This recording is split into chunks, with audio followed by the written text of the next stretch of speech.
nga bw'omanyi nti ennungi tezikya bbiri. Ampuliriza General Museveni bimwononekedde kwasa paaliyamenti yonna. Obunkenke bumaze okubeera nga busajjuka mu paaliyamenti y'eggwanga Uganda, akasattiro obweraliikirivu mukwano gwange ampuliriza biguddewo.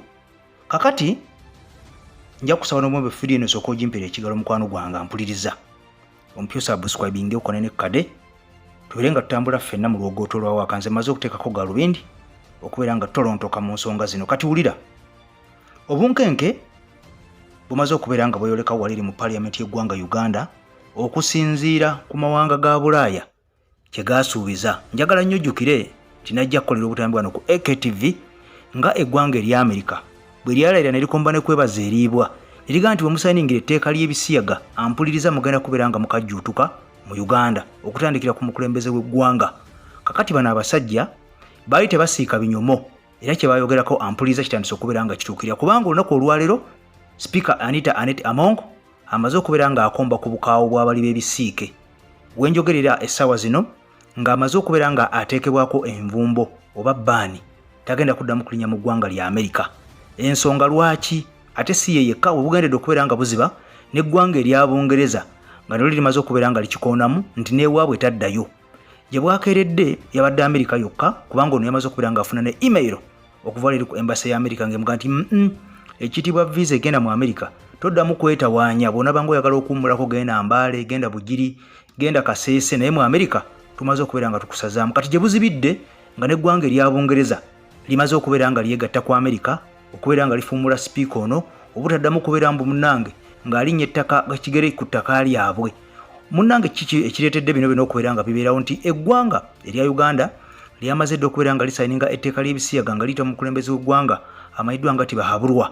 Kakati ono Article 31 Ugandan Constitution baamaze dde okubeera nga baweebwa obuyinza ne baga nti tulisayininge, era baalisayinize ne baga nti omuntu anaakwatibwa nga abirya emyaka 2 mu kkomera oba okuteekebwa kalabba mukwano gwange ampuliriza oba okusibwa amayisa kijja kusinziira n'okusanga nga owagira obuwagizi ebisiyaga kijja kuviirako obuzibu okweriraanya ababirya obulira mukwano gwange ampuliriza oba okubikubamu mukwano gwange kubeera nga obitembeeta. Ekyo nakyo kizibu nnyo, ojja kubeera nga weeretedde obuzibu. Kati Mwami Museveni yamaze kyaddaaki n'asaninga Anti-Homosexuality Act Bill oba biiru kati lifuuse etteeka mu bujjuvu okusangibwa nga obirya mukwano gwange tabwe egenda kubanga ekugwidde. Kakati eggwanga erya Amerika lyasazeewo ne liga nti Anita Annette Among ono yabadde atembeeta ensonga eno mu paaliyamenti y'eggwanga Uganda gwe batandikidde kwabula Honorable Asumani Basalirwa yaleeta etteeka lino mu paaliyamenti okubeera nga lisayiningibwa eri abali b'ebisiyaga. Agambye nti kino kibi nnyo okubeera nga eggwanga lya Amerika likoze kino okubeera nga lisibye Speaker Annette Among okubeera nga tagenda kuddamu kubeera nga alinnyayo n'eggwanga erya Bungereza. Ono n'agamba nti bwe kiba nga bawulira nga banyiize batandikire ku Mwami Museveni kubanga yalisayininze lwaki basiba Speaker yekka, yalisayininze naye bamusibe Mwami Museveni. Era ono n'agamba nti n'ababaka bonna abaalimu ne bakkiriza etteeka lino liyisibwe nabo bonna bateekebweko biiru bateekebweko envumbo. Ono agamba nti yabadde talina visa ya Amerika na Bungereza era agamba nti Amerika naye erabika esoose n'enoonyereza kubanga yaleeta etteeka lino egenza okulaba nga talina visa yaabwe nga tena bwe muteekako nvumbo. Kaakati ono agamba nti ye tekimuyigula ttama era tayinza kwejjusa ku nsonga eno ey'okubeera nga bayita etteeka abasiyazi okubeera nga munnange baaliwera. Jjukira nti abali bisiyaga baavaayo nga bakulembera ggwanga erya Amerika ne European Union ne baga nti kabeerubale kabe Katonda kasetteeka lino lisibwa mu paaliyamenti ya Uganda egenda kubeera nga eggibwako obuyambi bonna obadde bugiweebwa okugiwola Uganda ng'ensi, okubeera nga batuyamba okulwanyisa omusujja gwa malaria, okutujja mu bwavu, okubeera nga batuyamba okusomesa abantu baffe mu kwekulaakunya ne tekinologiya, byonna bagamba nti bagenda kubeera nga babiwera mu ggwanga Uganda era ne bagamba nti tetugenda kuddamu kubeera nga tusuubuligana nabo. Okugeza nga ffe tutundayo emmwanyi bagenda kubeera nga baziwera, tutundayo ebimuli bagenda kubeera nga babiwera, tutundayo emmere, ennyaanya, amatooke bagenda kubeera nga byonna babiwera. Mukwano gwange ampuliriza bano bagamba n'abakungu bennyini abanaabeera beenyigidde mu kino bajja kubeera nga bawerebwa ssekinnoomu kati nga bw'olaba Speaker Anita Annette Among bw'amaze okubeera ng'ateekebwako envumbo. Era bano bagamba tebajja kuddamu kukkiriza mukungu n'omu kuddamu kusaalimbira eyo. Kakati batandikidde ku Speaker Anita Annette Among. Abasajja bano abali b'ebisiike mukwano gwange ampuliriza njagala nnyo ojjukire nti bebasinga okubeera nga bafuga ensi eno ddala mu ebyensimbi be basinga okubeera nga bafuga ensi eno. Ojja kwebuuza abantu bano bafuniramu wa okubeera nga batembeeta ensonga eno ey'ebisiyaga mukwano gwange ampuliriza. Abasajja bano tebaagala Africa ebeere nga eweramu bantu bangi, kubanga baga nti abantu bawera nga bangi ku nsi munnange, ensi etuuka n'ebeera nga eyavuwala oba n'okubeera nga projekiti ezimu tezigenda bulungi mu maaso. Kati bano balwana nnyo okulaba nga ensi naddala Africa eno eyaffe, olukalu lwa Africa, balwana balabe nga batuleetera ebintu ng'ebyo tusobole okubeera nga okuzaala tukuvaako. Kyova olaba nga bayita n'enkola ez'ekizaala gumba, family planning, ne baga nti okuzaala ennyo kibi, kyokka nga ate ebberi gye bali basula ku bannaabwe mu zikayina waggulu, baazaalazaaladde ensi zaabwe ezajjula dde abantu. Naye kakati gwe Omufirika balwana okulaba nga bakuziyiza ne bakuteekamu omuzimu ogwo osobola okubeera nga toddamu kubeera nga ozaala. Kakati bo kyekimu ku nsonga lwaki baganye okutembeeta ensonga eno y'ebisiyaga.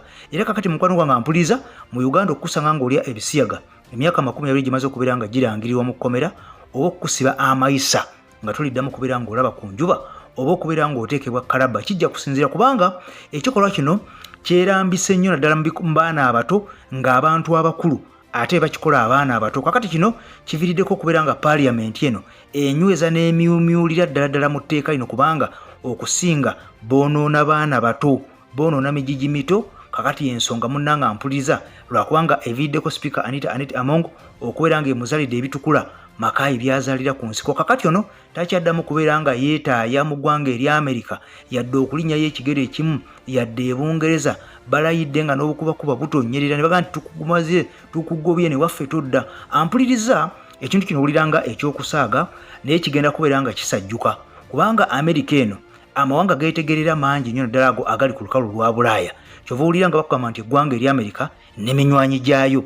Amerika kyegamba nti oyo mumusibe bwe beesibye omuntu n'eragira ensi endala eziri mu European Union, ampuliriza nazo zijja kubanga zikuteekako baani. Kakati no katusabe busabe Mukama Katonda tulabe nga Speaker Anita Among ono tateekebwako baani ate mawanga amalala gali mu European Union oba agali ku lukalu lwa Bulaaya amalala, kubanga yo Bungereza yava dda mu European Union teriimu.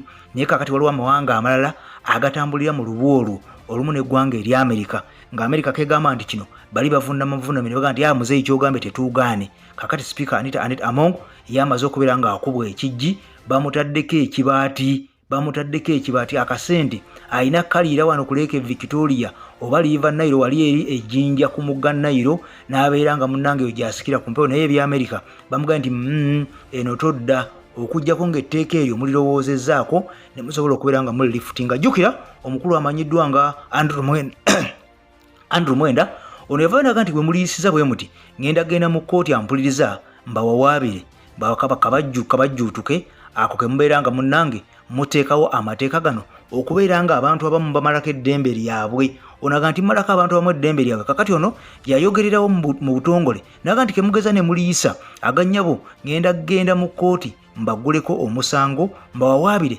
okubeera nga mulinyirira eddembe ly'abantu abamu n'okubeera nga mubasosola. Kakati nnono Andrew Mwenda yessaawa ayolekere kkooti kubanga yakirayira dda n'abeera nga yakirangirira dda. Naye kakati etteeka limaze okubeera nga liisibwa. Jjukira era ligenda kubeera nga liisibwa emabegakaawo, naye mwami Museveni n'avaayo n'atunyola n'atuga nti Amerika enkubira amasimu agakaleekereeke, baŋŋambye etteeka lino nsooke ndikwatemu. Kakati nno etteeka lino baasooka ne balikwatamu kaawo ne balijjamu ebintu byalimu ebikakali ennyo ne babeera nga lirebeeraleberamu. Kati oluvannyuma ne bamala okubeera nga balitereeza, kakati ne liyita. Kakati ate bwe liyise Speaker Anita Among, jjukira nti ono yayita ne bannaddiini bonna mu gwetoloola eggwanga Uganda nabaga mujje mbeerewo ng'abajulizi nga tuyisa etteeka lino kubanga nammwe ebintu bino bitambula nnyo mu makyaki gammwe ne mu masinzizo. Kakati mujje mbeerewo nga tuliyisa, saagala mugambe nti temwategeera ekyaki gye tunaakwatya mu mbeera eno. Mukwano gwange ampuliriza anaabagikulira yenna ajja kubeera nga akifuuwa akizza. Kakati ono ebyo nno bimuzaalidde bitukula. Amerika Bungereza bamaze okubeera nga bamukuba ekibaati kirivaawo mpitewo. Kakati agenda kuddamu kubeera nga alinnyayo, looza jagenda nga South Africa mu Basangoma ye yagalireyo. Kati mukwano gwange ampuliriza webali nnyo balidda kubeera nga otambudde ne AKTV ampuliriza. Nja kusaba n'obwombeefu ogende ku YouTube oteekemu ekigambo Bugawudu Films, bw'omala okubeera ng'okissamu teekamu firimu eyitibwa Akatuubagiro. Kakati firimu eno eri mada ya mutawaana nnyo, ojja kugiraba tesosola mukulu na muto, enyuma nnyo, ate nga baakuzanyira akasale ku Top TV be baakuyiriddewo oluwogooto lwawaako ono omupya ennyo akyaliko munnange buli amulabako asigala atenda. Kati gendayo muvi eno ya butundutundu tojja kwejjusa, ojja kusigala nga weekomba. Bo abaana weebali, abazannyi abapya mwebali, mulimu abakadde. Mugwana wange kiri kiyinta buli kyennyininyini ekiwedde emirimu. Ssaabasajja Kabaka awangalala mu Buganda, nze nyinyuse. Bye bye. I sign out for now. Peace.